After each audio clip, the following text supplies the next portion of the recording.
In modern air travel, few experiences are more disheartening than being made to feel like you don't belong, especially when you've done everything right. That was the reality for Darius Blake, a black tech executive who boarded a first-class cabin on CelestAir, only to be asked, politely but unmistakably, to move. The flight attendant's words were wrapped in civility. "This seat is typically reserved for one of our more frequent VIP travelers," but the message was crystal clear. You don't fit the profile. Darius had paid full fare, arrived early, and held a confirmed boarding pass for seat 2A. He was also a platinum member, just like the woman, Karen Whitfield, who claimed that seat as if it were personally assigned to her on every flight. The difference? Her appearance matched expectations. His challenged them. What unfolded wasn't loud or overt. No one used slurs, no voices were raised.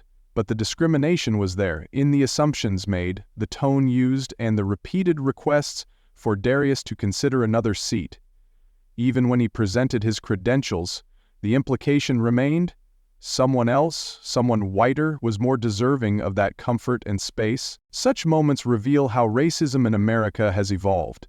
It's no longer just about shouted insults or outright denial of rights. It's about subtle systems and social cues that consistently push people of color out of places they've rightfully earned. In Darius's case, it happened 35,000 feet in the air, in a seat he had every right to occupy. When the crew continued to press him and eventually involved the captain and security, it wasn't just a mistake. It was the embodiment of bias disguised as policy. What they didn't know was that Darius wasn't just another passenger. He was a man whose company specialized in identifying this very kind of prejudice. The injustice that took place on that flight was quiet, but its echoes were loud. It showed that in America, discrimination often travels first class, not because it has the right to, but because it's been allowed to for far too long. Darius Blake wasn't just another first-class passenger. At 42, he was the founder and CEO of Right Tech Solutions, a $2,800,000,000, 0 cents, artificial intelligence company that specialized in eliminating bias in customer service systems. His life's work focused on building fair, data-driven tools that helped companies detect and dismantle discriminatory patterns. Ironically, the very type of injustice he faced on board CelestAir that morning.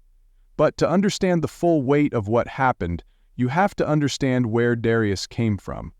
He grew up in South Chicago, where opportunity often felt like a foreign word. While other kids played video games, Darius spent hours in front of a second-hand computer, teaching himself to code at just 11 years old. He didn't have the latest gear or the best internet. His first modem connected at just 56 kilobits per second, but he had drive. By the time he was a teenager, he was building small programs for local businesses and schools, quietly laying the foundation for something bigger. At 16, Darius's life changed forever. His father, a local pastor and community leader, was killed in a targeted act of violence that left the neighborhood reeling. Standing at his father's grave, Darius made a vow. He would create something that made people see each other differently, beyond skin color, zip code, or assumptions. That promise fueled 2 decades of relentless effort. He built his company from a 1-bedroom apartment, coding for 18 hours a day, delivering groceries on the side to pay rent. What set Darius apart wasn't just his genius, it was his humility. Earlier that same day, airport security footage showed him helping an elderly woman lift her suitcase onto the conveyor belt, holding doors for strangers, and tipping generously at the airport cafe. He didn't do it for attention, he did it because that's who he was. So when he was asked to give up his rightful seat on that CelestAir flight, it wasn't just about comfort, it was about principle. The crew didn't realize the man they were challenging wasn't just someone who had paid for first class. He was someone who had earned it in every possible way. And they were about to learn what happens when the wrong person is underestimated. In the age of smartphones and social media, moments of injustice rarely stay private, and what happened to Darius Blake aboard that CelestAir flight was no exception. As the quiet yet deeply unsettling confrontation unfolded in first class, several passengers instinctively reached for their phones. They may not have known exactly what they were witnessing, But something about it felt wrong. The calm refusal of a black man to surrender his assigned seat, the flight crew's growing insistence, the visible exchange of cash between a white passenger and a crew member. It all played out in real time, and it was caught on camera. One passenger, seated across the aisle from Darius, captured nearly the entire event from start to finish, from the initial polite request to accommodate a valued flyer to the chilling moment when security escorted him off the plane. Most damning of all was the clip that showed Karen Whitfield slipping a folded wad of bills into the crew supervisor's pocket, whispering, "Thanks for handling that situation." By the time the wheels of Flight 762 touched down, the videos were already circulating online. Within hours, hashtags like CelestAir discrimination and Justice for Darius and first-class bias were trending on Twitter, TikTok, and Instagram. The footage had everything: injustice, entitlement, silent strength, and blatant corruption, all wrapped in a scene that resonated deeply with viewers across the country. It wasn't just that people were outraged. They recognized this pattern, this type of subtle, systemic exclusion that so often goes unchecked. The fact that Darius remained composed throughout only amplified the emotional impact. He didn't yell, he didn't escalate, he simply asked to be treated fairly. And that's what made the injustice hit harder. Major media outlets quickly picked up the story. News anchors described it as a moment of reckoning in America's skies, while legal experts began dissecting airline policy and civil rights implications. Celebrities, activists, and business leaders joined the chorus of voices demanding accountability. What CelestAir had hoped would be a discreet, forgettable reshuffling of a seat had transformed into a national scandal. And what the world saw was not just a man wronged, but a symbol of how easily dignity can be dismissed when prejudice hides behind policy. By midday, what began as a quiet incident in the first-class cabin of CelestAir Flight 762 had become a full-blown corporate crisis.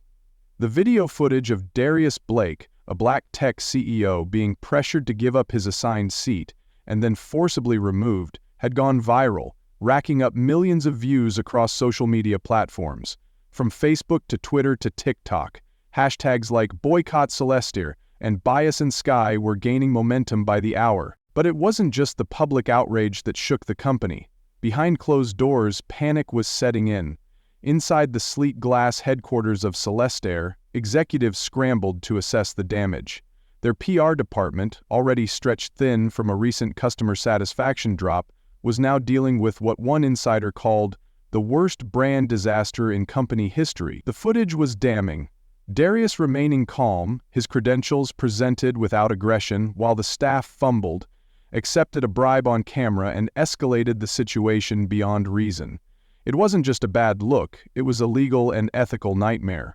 But the real blow came when they realized who Darius Blake was.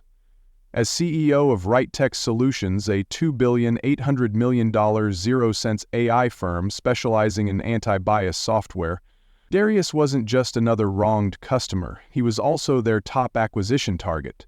For over a year, CelestAir had been courting RightTech for a $50 million zero-cents digital transformation partnership that could modernize their outdated systems and improve service efficiency. Worse yet, Darius and his firm quietly owned 25% of CelestAir's shares, enough to influence, or even direct, major company decisions. Wall Street reacted quickly. Within hours, CelestAir's stock dropped by 12%, and analysts were projecting a 25–30% fall if no swift action was taken. Shareholders demanded answers. News outlets ran headlines like, "CelestAir in freefall after discrimination scandal," and "Tech CEO removed from first class, turns out he owns part of the airline." For CelestAir, the implications were staggering. What they had assumed would be an isolated, manageable customer service dispute was now a corporate disaster with real financial consequences. In trying to appease one entitled passenger, they had alienated millions and jeopardized their future. The message was clear: in today's world, justice travels fast, and so does accountability. The fallout at CelestAir was swift and unprecedented. In the wake of the viral video showing Darius Blake, a black tech CEO, being unjustly removed from his first-class seat, public pressure mounted with remarkable speed. Within 48 hours, CelestAir's executive board convened an emergency shareholder meeting. Facing a free-falling stock price, potential lawsuits, and mounting media scrutiny, the company had no choice but to act decisively. The first step was accountability. All 3 employees involved in the incident, flight attendant Jessica Miller, cabin supervisor Trevor Holt, and Captain James Reynolds, were terminated effective immediately. No severance beyond the legal minimum, no administrative leave to buy time. The message was clear. Discrimination, whether overt or subtle, would no longer be tolerated. The evidence of wrongdoing was irrefutable. Cameras had captured not just the confrontation, but the bribe that Karen Whitfield, a wealthy frequent flyer, had slipped to Trevor in exchange for preferential treatment. But the reckoning didn't stop with individual punishment. Darius Blake, leveraging his 25% ownership stake and the moral authority of someone wronged with dignity, demanded institutional reform. At his urging, CelestAir grounded its entire fleet for 48 hours, an unprecedented move in the aviation industry that cost the airline millions in canceled flights and rerouted passengers. The pause wasn't just symbolic. It was to facilitate mandatory bias and ethics training for every employee. From gate agents and flight attendants to senior management, the airline also implemented sweeping new policies, a zero-tolerance rule for accepting gifts or tips from passengers, revised protocols for handling seating disputes, and protections for employees who report misconduct. Additionally, Right Tech Solutions, Darius's own company, was brought in to design and oversee a comprehensive cultural overhaul, complete with data tracking, simulation-based training, and long-term auditing to ensure the changes stuck. Public response was divided. Some applauded the airline's bold reforms, others questioned whether the changes were too little, too late. But for the first time in years, CelestAir was leading an industry conversation on ethics and inclusion. And for passengers watching from around the country, the lesson was unmistakable. Power used wisely can correct injustice. In punishing those responsible and committing to real change, CelestAir began the long process of earning back what it had lost: trust. The incident involving Darius Blake was not treated as an isolated mistake. It became the catalyst for a sweeping cultural transformation at CelestAir. For years, the airline had operated under the illusion of inclusivity, boasting polished ads that promised everyone is treated like royalty. But beneath the surface, long-standing biases and outdated procedures had created a workplace culture where some passengers and employees were treated as more valuable than others. After the public reckoning, CelestAir realized that regaining the public's trust would take more than press statements and firings. It would require rebuilding the company from the inside out. Guided by Right Tech Solutions, Darius Blake's firm specializing in anti-bias technology and workplace equity, CelestAir began a comprehensive top-down overhaul. Every employee, from baggage handlers to C-suite executives, was required to complete immersive training designed to confront unconscious bias, privilege, and procedural discrimination. This wasn't a check-the-box PowerPoint presentation. It was an intensive experience built on real-world scenarios, AI-driven simulations, and facilitated discussions that left many staff members visibly shaken and deeply reflective. The training was just the beginning. New hiring and promotion policies were implemented to prioritize diversity not just in appearance, but in background, thought, and experience. Internal complaint processes were redesigned to protect whistleblowers and eliminate retaliation. A new ethics division was created to monitor employee conduct and passenger feedback in real time, using predictive analytics to detect potential patterns of mistreatment before they escalated. CelestAir also began publishing quarterly transparency reports, detailing everything from complaint resolution times to customer satisfaction scores across different demographic groups. These reports weren't just for show. They were audited by an independent ethics board and made publicly available on the company's website. As the weeks passed, the results became visible. Customer reviews began to shift, with more passengers of color reporting positive experiences. Employee surveys revealed a growing sense of psychological safety and organizational fairness. Flight crews reported higher morale and a renewed sense of purpose. CelestAir hadn't just corrected a PR nightmare. They had begun to rewrite their identity. This was more than damage control, it was a culture shift. And it proved that when companies choose integrity over image, the result isn't just survival, it's leadership. 6 months after the flight that shook CelestAir to its core, a surprising headline emerged: Darius Blake launches Second Chance initiative for those involved in his own discrimination case.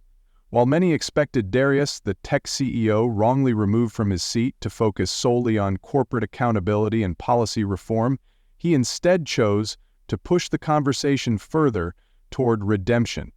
At a press conference held at Right Tech Foundation headquarters, Darius announced the creation of the Second Chance program, a rehabilitation and workforce re-entry initiative designed specifically for individuals who had been fired or forced to resign due to acts of bias, whether overt or implicit.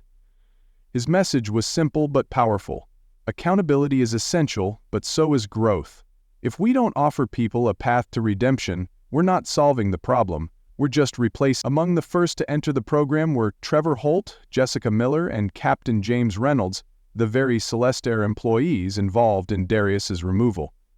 The program was no easy out. It required participants to undergo intensive counseling, confront their own biases through simulation-based empathy training, and participate in community service centered on racial justice and equity. Only upon completion would they receive a certificate and letter of recommendation from Right Tech's ethics board. Trevor, once defensive and self-righteous, gradually came to terms with his ingrained prejudices. "I used to think racism only meant using slurs," he said during a group session. "I never realized that the tone of my voice, the assumptions I made, they told a story too." Jessica, the flight attendant who accepted the bribe, broke down in one training session, admitting that her fear of losing a tip outweighed her sense of fairness. Captain Reynolds, nearing retirement, took on a mentorship role in later cohorts, teaching younger airline staff what leadership really meant. Their stories weren't erased, but they were rewritten. By offering a structured path back to dignity, Darius not only redefined justice, he redefined compassion. The program gained national attention, and other companies began modeling similar approaches. In a culture that often cancels but rarely forgives, Second Chance became a reminder that real transformation doesn't end with punishment, it begins with it. And sometimes the most powerful leadership isn't about retribution, but restoration. What happened to Darius Blake aboard that CelestAir flight was, on the surface, a personal humiliation. A man with a valid ticket and platinum status was publicly removed from his seat, not for violating any policy, but for simply not fitting the image some believed belonged in first class. But that moment, painful and unjust as it was, sparked something far greater than individual outrage. It became the catalyst for a systemic reckoning. In America, progress often begins with a moment of discomfort, when one story forces a nation to pause, reflect, and ask, how many times has this happened before? What made this case different was not just who Darius was, but how he chose to respond. He didn't shout. He didn't retaliate. He used his platform, his ownership stake, and his lived experience to demand more than apologies. He demanded transformation. CelestAir didn't just face a PR crisis. It underwent the most comprehensive cultural reform in its 30-year history. Training programs, policy rewrites, transparency measures, and a new ethical foundation were born, all from a single moment of injustice seen by millions. But perhaps the most powerful part of the story is this. Change wasn't imposed out of vengeance, but vision. Darius's quiet dignity forced a corporation and an industry to confront truths it had long ignored. What began as one man's stand for respect became a roadmap for institutional reform, and in doing so, it reminded us that sometimes it only takes one flight, one voice, one refusal to move, to shift the course of an entire system. Life has a way of revealing truth in the quiet moments, at airport gates, in waiting rooms, on ordinary days when we least expect it. The story of Darius Blake reminds us that dignity is not about titles or wealth. It's about how we carry ourselves when others challenge our worth. His calm resistance in the face of discrimination is a powerful example for all of us, especially in a world where respect often feels conditional. For older generations who have witnessed decades of change, some good, some overdue, this story reaffirms a timeless truth: doing the right thing still matters. Whether you're leading a company, raising a family, or simply navigating daily life, integrity leaves a legacy far greater than any position or paycheck. It also reminds us that we're never too old to change systems or ourselves. Forgiveness, accountability, and second chances are not just for the young. They are for anyone willing to listen, learn, and grow. In the end, we may not all be CEOs or shareholders, but we all have a voice, and when used with courage and grace, that voice can help build a world where respect isn't earned through appearances, but through character.